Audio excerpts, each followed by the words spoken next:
Christmas ഒക്കെ ആയിട്ട് വളരെ എളുപ്പത്തിൽ തയ്യാറാക്കാൻ കഴിയുന്ന വളരെ രുചിയുള്ള കാരമൽ ബ്രെഡ് പുഡിംഗ് നമുക്ക് തയ്യാറാക്കാം.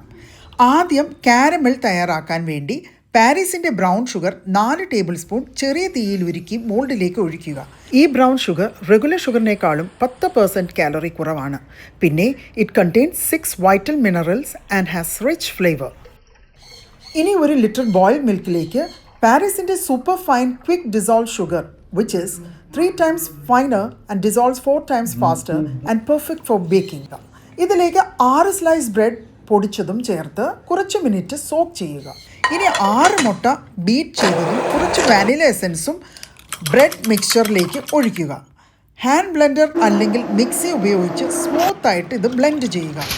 ഈ മിക്സ്ചർ കാരമലിൻ്റെ മുകളിലേക്ക് ഒഴിച്ച് അലുമിനിയം ഫോയിൽ കൊണ്ട് കവർ ചെയ്ത് 20 മുതൽ 25 മിനിറ്റ് വരെ സ്റ്റീം ചെയ്തെടുക്കുക. തണുത്തതിന് ശേഷം ഫ്രിഡ്ജിൽ വെച്ച് സെറ്റ് ചെയ്യുക. അങ്ങനെ നമ്മുടെ soft jiggly caramel bread pudding തയ്യാർ.